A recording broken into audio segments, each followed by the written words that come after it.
Siguro na may kikilalanin ng mga manggagawa na ito ng Iglesia ni Cristo ang akusasyon ng kanilang puno patungkol sa kanila at hindi na nila maitatago pa sa pamamagitan ng pagpapaimbabaw sa harap ng kamera at sa pagpapakunwaring mga Maginoo at hindi nagsasalita kuno ng mga nakasasakit ng kalooban.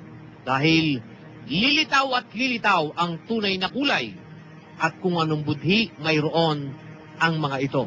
Teka, bago natin iparinig yung ating susunod na ipapapanood, iparinig, baka po may mga batang nanonood, yung mga magulang ay sabihan po ninyo sila, mag-advise po kayo sa kanila. Hindi kasi sila dapat na madinig yung mga mahayap na termino. Nung punong palamura. Oo. Ang tinutulig sapo sa pagkakataong ito nitong punong palamura ay ang mga kaibigan natin paring Katoliko.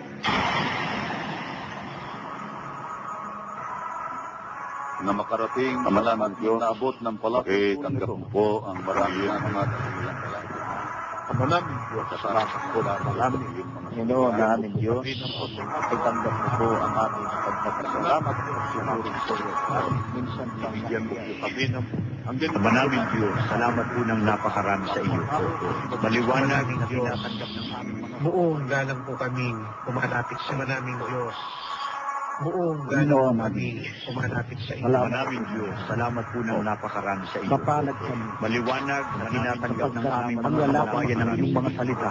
Maliwanag na tinatanggap ng aming mga kababayan ng iyong Kaya puntahan natin yung pangangatwira punong-punong palamura.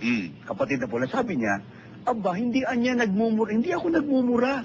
Kung gumagamit man ako ng salitang GAGO, kung gumagamit man ako ng salitang GAGO, medyo nagmura. Opo, si Mr. Willie Santiago at the time. At kami nga ho, ang pinatutungkulan niya yung termino na kanyang ginamit. Yung TNGA ba yun? Kanyang ginamit. Yung TNGA ba yun? Ano ba yun? Terminong ginamit? Oo. Oh, yun daw. Ano ba yun? Terminong ginamit? Oo. Oh, yun daw. TANGA. Ngunit ano naman kaya ang ugali ng mga taong ito kapag wala na sa harap ng telebisyon o ng publiko? Kulong!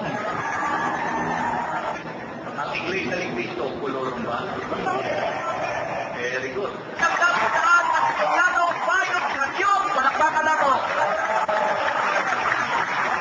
Kristiano, kaong yawan-yawan, palakpakan ako. Kristiano, anti-Krisma, palakpakan ako. Kristiano, anti-Diyos, palakpakan ako. Usa, mga kahanap ng mga kipanalan. Ay, wag na. Wag na po. Wag na po. Bayot, Ilitugyado! May mga tao may isang ulo eh. Kaya kung halimbawa, si Mataro may kapatid, may sabi Cristo, pinalian ng may ngayon. Yun ang pananong na pwede mang bali. Aba, totoo yun. Ang tao. Ang tao. Tupad na tupad sa mga taong ito ang sinabi ni San Pablo, Kapitulo 11, talatang 13 hanggang 15. Sapagkat ang mga gayong tao ay mga bulaang apostol, mga magdarayang manggagawa, na nagpapakunwaring apostol ni Kristo at hindi katakataka, sapagkat si Satanas man ay nagpapakunwaring anghel ng kaliwanagan. Hindi malaking bagay nga na ang kanyang mga ministro naman ay magpakunwari na waring ministro ng katwiran, na ang kanilang wakas ay nasasang-ayon sa kanilang mga gawa. Pero napakasama naman na ito palang mga tinutustusang ito pala naninira sa iglesia, napakagagong pananasiwa na gumagastos ka para sa maninira. Manlulupig.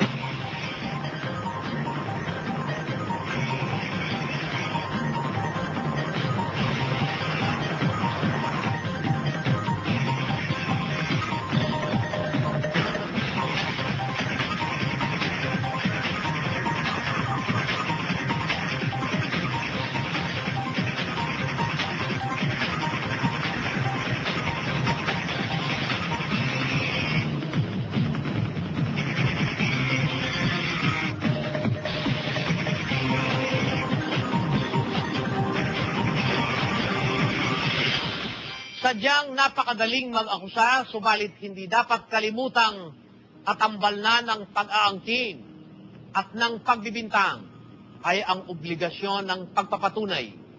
Kagaya na lamang ng walang habas at paulit-ulit na pag-aakusa ng Iglesia ni Cristo ni Manalo na di umano'y Antikristo nga daw, kaaway ng Diyos, kampo ng mga demonyo, ang mga iglesyang protestante, lalo na ang simbahang katoliko.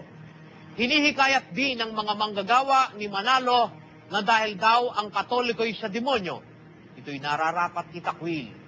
Gayun din naman ang iba pang mga iglesyang protestante at sa bandang huli, ibinintang din sa amin ang paratang nilang ito. Subalit, alam nating pagtimbang-timbangin sa pamamagitan ng Biblia kung sino nga ang kampo ng demonyo na ipinagpapauna ng ating Panginoong Jesucristo. Sa Mateo 7:15 hanggang 16 ay sinabi niya ang ganito, "Mangag-ingat kayo sa mga bulaang propeta na nagsisilapit sa inyo na may damit tupa, datapot sa loob ay mga lobong maninila, at sa kanilang bunga ay inyong mga kikilala sila." Dito'y nakita natin ang dalawang mukha na tinataglay ng samahang tinalakay natin na kunwari hindi raw nagmumura, ngunit higit pa rito ang kanilang pinagagagawa. Alinsunod sa kanila rin mismong kasamahan na si Ray Ismael. Panoorin. Kayo ba na nag-aakusa sa amin ni kapatid na Romy at ng iba pang mga umanib sa samahang ito na kami mga makasalanan, bagamat di pa naman ninyo kayang patunayan, ano po? Kayo ba na nag-aakusa? Kayo ba walang kasalanan? Kayo ba ay mga super banal? Kapatid na Paul, kapatid na Ramil, kayo ba sa inyong pagkaministro at iba pang mga ministro sa samahan na yan, wala bang nagawang mga kasalanan? Wala bang na-involved sa krimen? Wala bang nambabae? Wala bang nagsipaglasing? At napakarami pang mga kasalanan. Alam niyo, I hate to say this. Kasi masasaktan lang yung mga pamilya ng mga kinaukulan. Pero kung ang gusto talaga po ninyo ay ganyang labanan, nakahanda po kami. Maliwanag na natutupad lamang sa mga pangyayaring ganito ang sinabi ni San Pablo sa Tito 1 at 16. Sila'y nangagpapanggap na nakikilala nila ang Diyos, ngunit ikinakaila sa pamamagitan ng kanilang mga gawa. Palibhasa'y mga malulupit, mga masuwayin, mga itinakwil sa mga gawang mabuti. Magandang gabi. Sa inyo pong malayang paghatol, iniiwan namin ang mga bagay na ito. Kung saan at sino nga ba ang tunay na Antikristo? Hanggang dito, ito pong muli, si Brother Danny Navales nagsasabing maraming salamat sa inyong lahat.